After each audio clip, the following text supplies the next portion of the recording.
Hello everyone, welcome to Unifarm and I am Vishal here and today I am going to tell you about isotonic solutions। तो isotonic solutions क्या होते हैं इसको हम समझेंगे। Iso की यदि हम बात करें तो आइसो का मतलब होता है एक सा होना किसी चीज का, और टॉन या टॉनिक का मतलब यहाँ पर होता है कॉन्सेंट्रेशन। तो कॉन्सेंट्रेशन से यदि हम बात करें, जैसे कोई आपका लिक्विड है तो कोई जैसे उसमें सॉल्यूट डिसॉल्व है, जैसे पानी में कितनी शक्कर घुली हुई है या शुगर घुली, उसको हम बोलते हैं उसका कॉन्सेंट्रेशन। तो उसको बताता है ये जब किसी दो सॉल्यूशंस हैं आपके, उनमें कॉन्सेंट्रेशन बराबर होती है तो ऐसे सॉल्यूशंस को हम बोलते हैं आइसोटोनिक सॉल्यूशंस। तो आपको डेफिनेशन कैसी बताना है कि solutions having the similar concentration of solute, ऐसे सॉल्यूशन जिनमें कॉन्सेंट्रेशन एक सा होता है उनको हम आइसोटोनिक सॉल्यूशंस बोलते हैं, और इनका जो ऑस्मोटिक प्रेशर होता है वो भी क्या होता है, एक सा होता है। अब इसको हमें क्यों पढ़ना है फार्मा में। अब यदि हम बात करें ब्लड की, और जो हम कई सारी दवाइयां देते हैं स्पेशली आपका इंजेक्शन और ऑप्थेल्मिक मतलब आंखों की प्रिपरेशन, तो उनका जो कॉन्सेंट्रेशन है आपके ब्लड के कॉन्सेंट्रेशन से मिलता जुलता होना चाहिए, एक सा होना चाहिए, नहीं तो उसके कारण कई सारी प्रॉब्लम्स जनरेट हो जाती हैं। तो यदि हम बात करें ब्लड की बात करें, और तो वो कितना कॉन्सेंट्रेशन होता है, यदि हम ब्लड से तुलना करें तो वो कॉन्सेंट्रेशन होता है 0.9% वेट बाय वॉल्यूम NaCl के। तो ये क्या होता है इसको समझेंगे। यदि आपने क्या किया, एक बीकर लेंगे, बीकर में क्या करना है आपको 0.9% बोला, इसका मतलब है 0.9 ग्राम NaCl आप वे करेंगे और इसका वॉल्यूम प्रोड्यूस कर देंगे 100 ml तक। तो ये आपका कहलाता है 0.9% सॉल्यूशन। 0.9% सॉल्यूशन का कॉन्सेंट्रेशन आपकी ब्लड के जो कॉन्सेंट्रेशन उससे मिलता जुलता होता है, तो इसको बोलते हैं आइसोटोनिक सॉल्यूशन। तो पहली चीज ये। अब इसको हम बोलते हैं नॉर्मल सैलाइन सॉल्यूशंस भी बोला जाता है। फिर उसके बाद में प्रॉब्लम क्या हो सकती है, जो हम दवाइयां बनाते हैं वो हाइपरटोनिक सॉल्यूशंस हो सकते हैं। हाइपरटोनिक सॉल्यूशंस क्या होंगे, जो रेफरेंस से जिनका कॉन्सेंट्रेशन ज्यादा हो। रेफरेंस क्या है, हम हर बार ब्लड से तो नहीं कंपेयर करेंगे, तो स्टैंडर्ड हम NaCl का सॉल्यूशंस को हम रेफरेंस मान लेते हैं। तो रेफरेंस से ज्यादा मतलब 0.9% से ज्यादा किसी का सॉल्यूशंस होगा तो वो क्या हो जाएगा, आपका हाइपरटोनिक सॉल्यूशंस कहलाएगा। मान के चलो हमने किसी को इंजेक्शन लगा दिया IV रूट से और उसका कॉन्सेंट्रेशन ज्यादा है, तो आरबीसी क्या करेंगी, श्रिंक हो जाएंगी। आरबीसी का जो है उसके जो पार्टिकल्स हैं वो बाहर आएंगे, और जो आपका बोलना चाहिए श्रिंक हो जाएगी और उसके अंदर का कंटेंट बाहर आ जाएगा, जिसको हम क्या बोलते हैं, प्लाज्मोलाइसिस। तो ये प्रॉब्लम हो सकती है। फिर हाइपोटोनिक की बात करते हैं। हाइपोटोनिक सॉल्यूशंस क्या होते हैं, जिनका कॉन्सेंट्रेशन रेफरेंस से कम हो, मतलब 0.9% से कम हो, उनको हम बोलते हैं क्या, हाइपोटोनिक सॉल्यूशंस।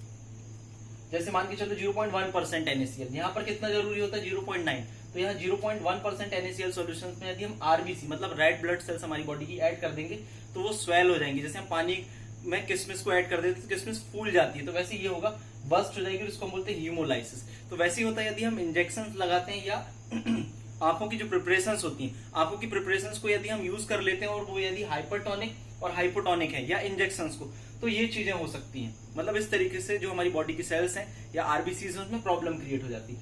तो जनरल प्रिंसिपल क्या है इसके, यही है कि पेरेंटरल में इसका सबसे ज्यादा यूज होता है, फिर आपके ऑप्थेल्मिक प्रिपरेशंस में, लेकिन कुछ चीजों में नई भी एसेंशियल होती है ये, जैसे कि सबक्यूटेनियस में उतना जरूरी नहीं है आइसोटोनिक मेंटेन करना, नेजल ड्रॉप में जरूरी होता है आइसोटोनिसिटी को मेंटेन करना। और आपका यदि हम बात करें डिटर्मिनेशन की, तो डिटर्मिनेशन के लिए दो मेथड होती हैं, एक हीमोलाइटिक मेथड और एक कॉलिगेटिव मेथड। हीमोलाइटिक मेथड में हम क्या करते हैं, जो आपका रेफरेंस सॉल्यूशन होता है वो ब्लड हम सैंपल निकाल लेते हैं, ब्लड सैंपल निकाल लेते हैं आपका आरबीसी। तो आरबीसी को क्या करते हैं हम, जो आपका NaCl का सॉल्यूशन होता है 0.9% वाला, उसमें ऐड कर देते हैं कैपिलरी के थ्रू, और हमारा जो सैंपल जो हमने ड्रग बनाई है उसमें ऐड कर देते हैं आरबीसी को। इन दोनों को हम क्या करते हैं, सेंट्रीफ्यूगेशन के लिए छोड़ देते हैं। तो सेंट्रीफ्यूगेशन के बाद में क्या होता है, सेंट्रीफ्यूगेशन एक टेक्निक होती है जो उसकी सेपरेट करती है चीजों को उसके मॉलिक्यूलर वेट के अकॉर्डिंग, तो उसके कारण ये सेडिमेंट हो जाएंगी यहाँ पर। तो हम क्या करेंगे, जो स्टैंडर्ड रेफरेंस में आपका आरबीसीज है उसका वॉल्यूम मेजर करेंगे, और आपका जो टेस्ट है उसका वॉल्यूम मेजर करेंगे। यदि दोनों का वॉल्यूम एक सा है, मतलब आपका जो सॉल्यूशन है वो आइसोटोनिक है, मतलब ना तो श्रिंक हुई है आपकी सेल, ना तो आपका स्वेल हुआ है, मतलब ना तो आपके जो उसमें कुछ पानी भरा है, ना तो उसमें से कुछ मटेरियल बाहर आया है। यदि ऊपर या नीचे जाता है इसका ग्राफ जो सैंपल है, तो उसको हम बता देंगे कि हाइपरटोनिक और हाइपोटोनिक है।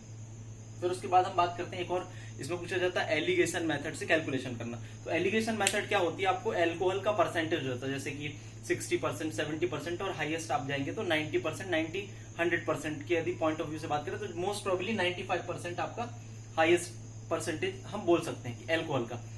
तो इनसे हमको क्या करना पड़ता है, कई बार ऐसा आ जाता है कि कि आपको 95% से 75% एल्कोहल बनाना है, रिक्वायर्ड एल्कोहल 75%। तो कितना आपको एल्कोहल लगेगा 95% वाला और कितना उसमें वाटर ऐड करना पड़ेगा, तो उसमें आपका वॉल्यूम भी दिया रहता है। जैसे कि क्वेश्चन यहाँ पर कि कैलकुलेट द वॉल्यूम 95% एल्कोहल का आपको है, आपके पास में दिया जाएगा। आपको 600 ml का सॉल्यूशंस बनाना है और 70% एल्कोहल आपको बनाना है। तो इसके लिए एक फॉर्मूला होता है कि जो रिक्वायर्ड परसेंटेज आप यहाँ सेंटर में लिख देते, तो रिक्वायर्ड कितना बनाना है आपको 70% बनाना है। फिर आपका जो स्ट्रॉन्ग परसेंटेज कितना है 95%, यहाँ पर आप ऐड कर देंगे। फिर आपका वीक कॉन्सेंट्रेशन कितना, वीक अभी ये दिया नहीं है आपका, 0। लगना कितना ये नहीं दिया, तो यहाँ पर 0% आप लिख देंगे। फिर यहाँ पर दिया हुआ है आपका नेक्स्ट, यहाँ पर इस तरीके से फ्लो डायग्राम में आपका जो रिक्वायर्ड परसेंटेज है माइनस वीक परसेंटेज, तो रिक्वायर्ड परसेंटेज 70 आपको बनाना है और वीक परसेंटेज नहीं दिया तो 0 आप लिख देंगे। 70 माइनस 0, तो ये 70 का 70 आ जाएगा। मतलब कि हमें जो एल्कोहल का 95% एल्कोहल लगेगा 70 पार्ट लगेंगे उसके। फिर उसकी बात करें हम आपका यहाँ पर, यदि हम बात करें कि स्ट्रेंथ जो आपका स्ट्रॉन्ग वाला है वो, और माइनस कर देंगे रिक्वायर्ड, तो स्ट्रॉन्ग कितना है 95 और रिक्वायर्ड कितना है हमको 70, तो 25 ml वाटर का ये क्वांटिटी आ जाती है और यहाँ पर ये एल्कोहल की।